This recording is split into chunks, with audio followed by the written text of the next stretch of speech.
For your LinkedIn profile, for your final profile, and your assignments, we're going to walk through some of the requirements that are listed in the rubric within the course site. In Module Tool, you're reminded to look at the rubric as well as an ability to download the rubric to review it, as you'll find this copy of this here to guide you as you develop your LinkedIn profile.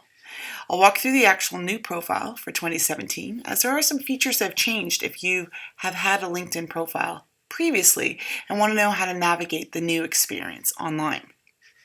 So keep in mind for your LinkedIn assignment that's due later in this term, please find the deadlines online and see how you can start connecting with professionals, encouraging you to get recommendations, and having conversations in your LinkedIn groups. So more of that is found within Module 2.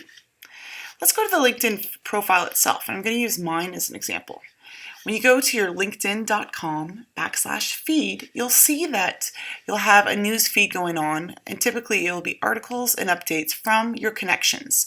Some of your connections on LinkedIn might share articles, resources, ideas, ask questions, or post anything online that's related to their profession, work experience, or practice in the industry. You too can choose to write an article and image if you want to highlight anything that you're currently working on. This is what the basic profile looks like, and you'll be able to see the last 5 days with a free account. For those of you opting to go premium, that's not required. You can see up to 90 days if you have a premium account. I use a free account, so I'll see the last 5 days and who's been viewing my profile and who's also been viewing my posts. These are all premium features, so that's something I don't expect you to pay into. If you look at your profile itself, I encourage you to go to your LinkedIn Vanity URL, which is linkedin.com/in/ hopefully your name. So I've used my full name, and that's where I would suggest editing the first part, which is your profile summary and biography. And looking at your profile summary and biography, you may or may not choose to update the background photo. You may or may not choose to have an actual photo. If you are trying to connect with LinkedIn professionals and professionals in your industry that are on LinkedIn, then I would suggest having a headshot, as they will want to connect with a real person and not someone with no avatar or no image online. That makes it easier and more transparent who you are professionally. If you click on the little pen circle here, you can start editing the different features. And that includes your first and last name, your current position, as well as more around your summary. Now, your summary is what you really need to actually include. So the summary should include minimally the 250 words. 250 to 400 words is great, and LinkedIn previously had a limitation for 2,000 characters. I'm not sure if they changed that with the new update. So you can play around with that if you'd like to do a little bit more and share a little bit more about you. You can see within my profile, I also included some media files, and that's links to my website, blog, and my own personal portfolio. If you have anything like that, I would suggest including it, as the media does attract other potential employers or colleagues to look at your profile. So once you've completed that, I would suggest going to saving it and reviewing. As you can see, you can only see the first 2 lines, so you might want to say what your current position is, your current status is as a student, or what really drives you, so they can click down to read more within your bio.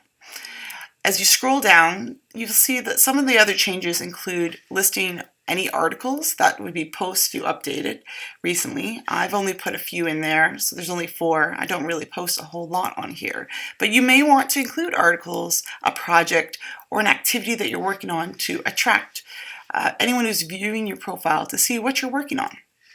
The next section jumps right into what you're currently doing. And so some of you may be listing a student project, a student work study, current position, your current employer. Some of you are working in professions right now that you're listing and hopefully highlighting.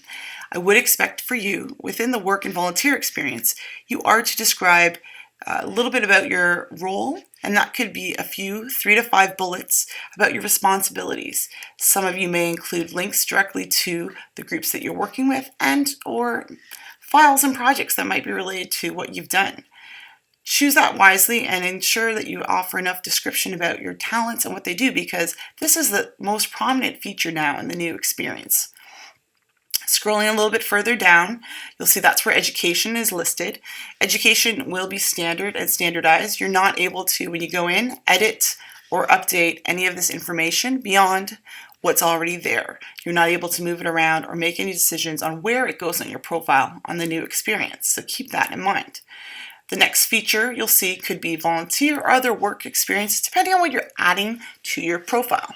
If you click on that blue tab over to the right, you'll see it says add a new profile section. You could add different things from background and experiences. So I've added volunteer experience to mine. Skills, any skills you want to include, or accomplishments. So this is an optional, not required for a project, but something you might want to consider if you have certifications, publications, projects, courses, honors, patents, scores, or languages that you want to highlight that a potential employer or colleague or someone in your network might see.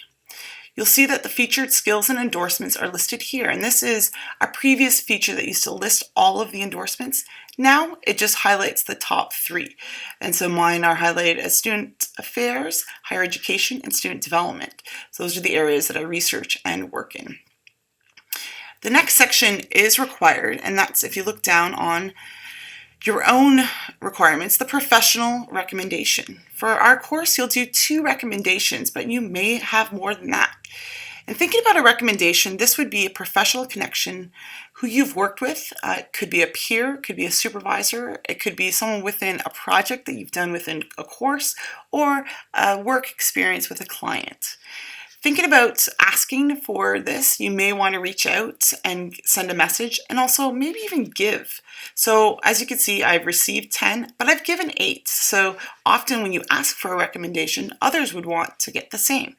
It'll be a short paragraph or blurb that will highlight a talent or skill.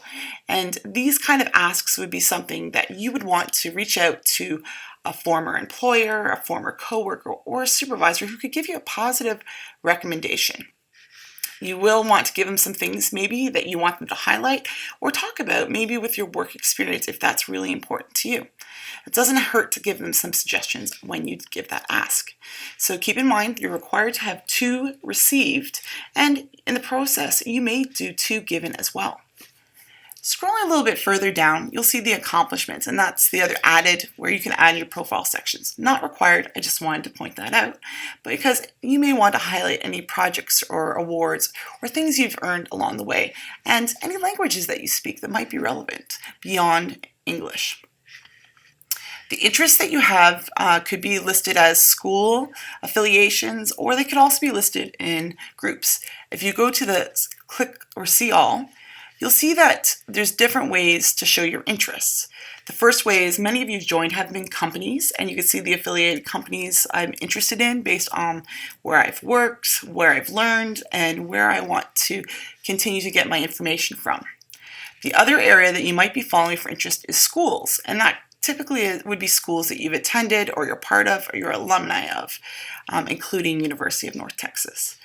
The groups is the critical one, and some of you have a few groups, but for the minimum groups, you'll need to have at least joined 5 professional groups or association. So this would be affiliated with your own personal career goals. And this may be where you work right now within the field or where you hope to be striving towards. So a few of my groups connect to both e-learning, talent development and training. You'll see some around teaching and learning within higher ed, and human resources. So those are my professional fields and areas of interest. Yours will look different and should look different.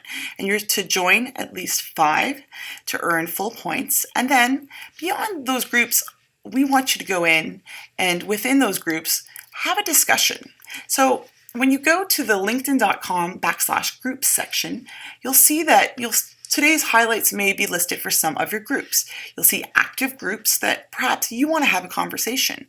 For the discussion and contribution within a group, you want to post a question or maybe share an article with the group to generate a conversation. So it could be, I'm thinking about pursuing a master's in X, or is it worth it for me to get a certification in X? Think about what you want to ask to help improve your own professional development. This will be relevant for Module 5's Professional Development Plan. Some of you will want to go to your groups to see what's listed, and that will be clicking on the My Group section. And you'll see what groups you're in. If you have any pending groups that are still going to approve, like I do right here, or if you want to go ahead and start searching and discovering. So keeping in mind, they might give you some recommendations on LinkedIn, but you really can make your own decisions by searching the My Groups and starting to look at potential groups that are out there. There is lots to choose from. Start a conversation and start a discussion that others might be interested in and might give you feedback for. So, and this could be something related to your field, this could be something related to your school goals, your academic goals right now, or something within the industry that you really want to know about or share about. You may or may not get any response, but the point is to start that conversation and take a screenshot of where this was started. This may change over the course of the next couple of weeks. Overall, you want to ensure that all of your profile is professional. There's no short forms, typos, or weird grammatical spelling items that you've just showcased, because this is a public presentation of yourself. Keeping in mind that you're going to continue to build and establish your network connections. And so thinking about your network connections, you're going to want to go over and see that at linkedin.com/mynetwork. You could see all your connections. The number of connections will be listed there. I don't need you to take a screenshot of them all, but if you want to take a screenshot of your My Network, your /My Network page, that's fine. You could see them all. You can see what's pending. Anyone you want to search for connections by names.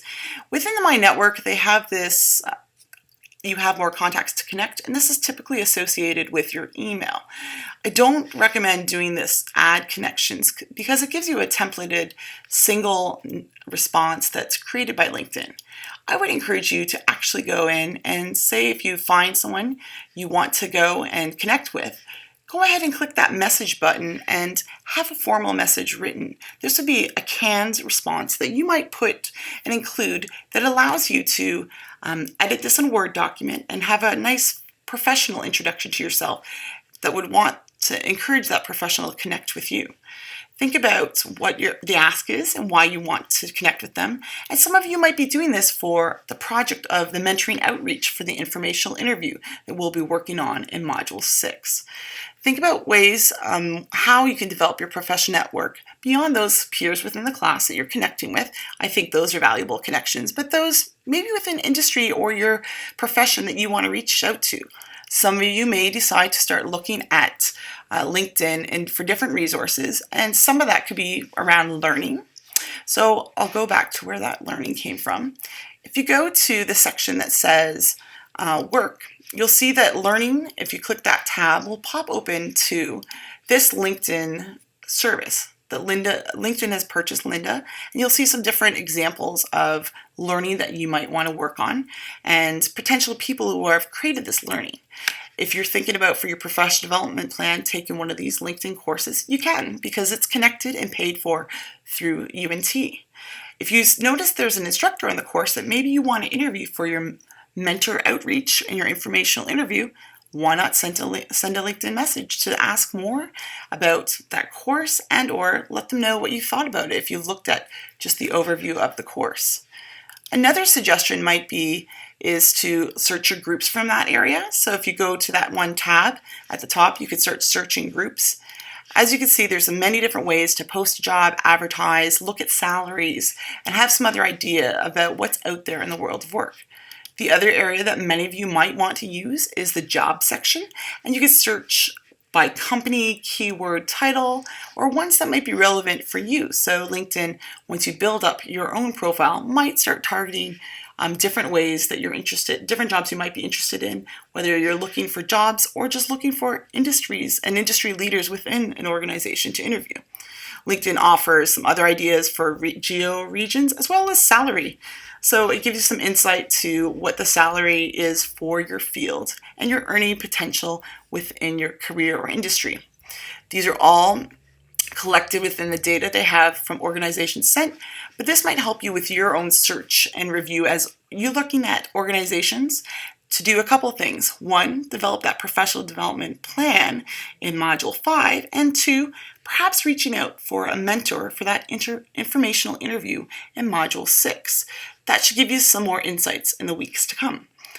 So thinking about where you're at and looking at your profile, I will say you will want to go to your LinkedIn profile and look at the public view, and that's your backslash from linkedin.com /your name, and you want to see what your public profile looks like.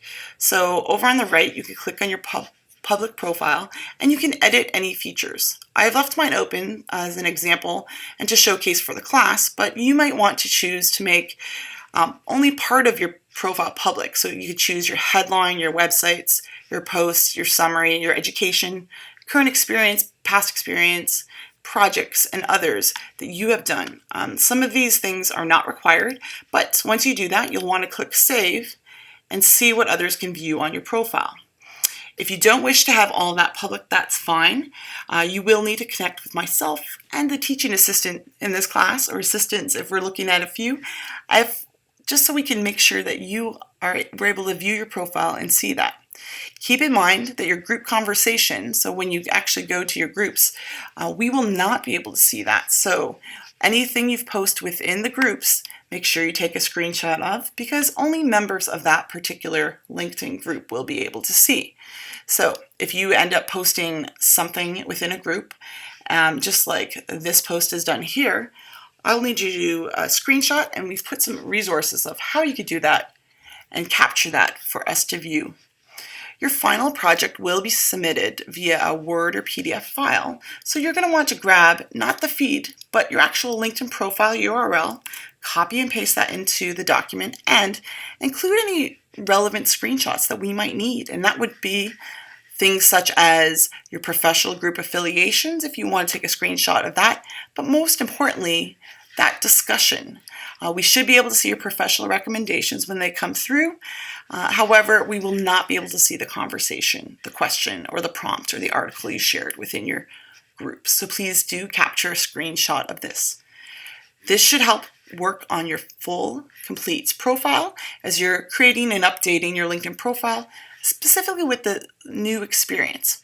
I'll add additional links in the notes for this so you can review, and if you have any questions, please be sure to follow up.